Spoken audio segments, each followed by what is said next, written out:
Lorsque un moteur ne démarre pas, il faut contrôler dans un premier temps la présence de l'allumage. Disposez pour ce faire un éclateur entre la bougie et le câble d'allumage. En phase de démarrage, des étincelles doivent être visibles à travers l'éclateur.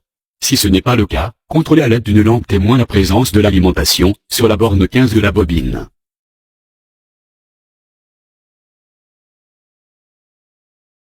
Contrôlez ensuite les mises à la masse alternées sur la borne 1 de la bobine. La lampe témoin devrait clignoter en phase de démarrage. Si celle-ci ne clignote pas, contrôlez l'écartement du rupteur d'allumage. Démontez la tête de distributeur et contrôlez l'écartement du rupteur.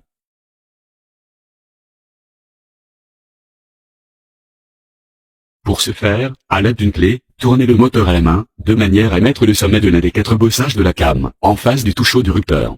À cet endroit précis, l'écartement des contacts du rupteur doit être de 0,4 mm. Desserrez légèrement la vis de fixation du rupteur et réglez l'écartement. La jauge de mesure doit avoir un très léger frottement entre les contacts. L'écartement correct obtenu, resserrez la vis.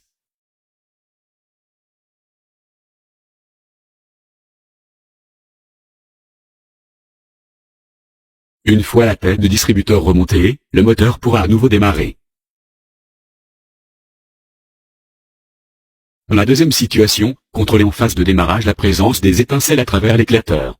S'il n'y a pas d'allumage, contrôlez à l'aide d'une lampe témoin que la tension de contact est présente sur la borne 15 de la bobine.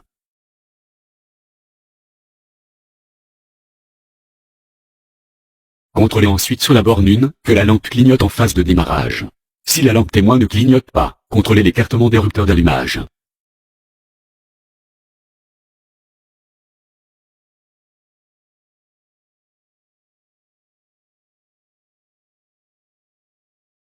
Lorsque les contacts du rupteur sont écartés, disposez la lampe sur le câble, entre le condensateur et le rupteur. Avec le rupteur ouvert, la lampe devrait s'allumer. Si la lampe ne s'allume pas, coupez le contact et déconnectez le câble du rupteur. Après avoir mis le contact, la lampe devrait s'allumer. Si celle-ci ne s'allume pas, débranchez le condensateur et contrôlez que sur le câble la lampe s'allume. Si elle s'allume, c'est le condensateur qui engendre un court-circuit à la masse. Remplacez le condensateur et refaites le contrôle.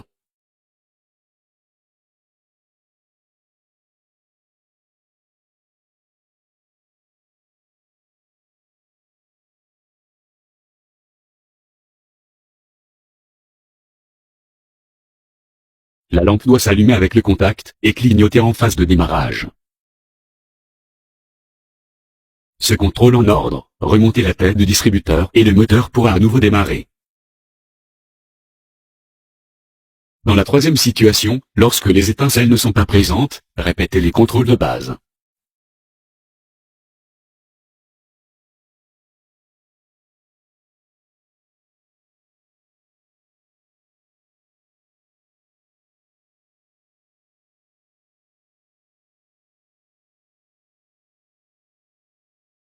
Si la lampe clignote, débranchez le câble de la bobine d'allumage et contrôlez le jaillissement des étincelles en tenant l'embout du câble à environ 2 cm d'un point de masse.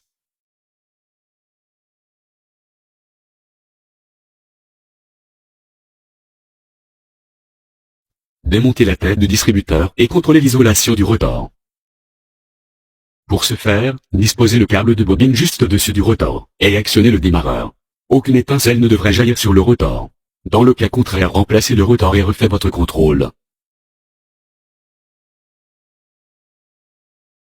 Remontez ensuite la tête du distributeur et le moteur pourra à nouveau démarrer.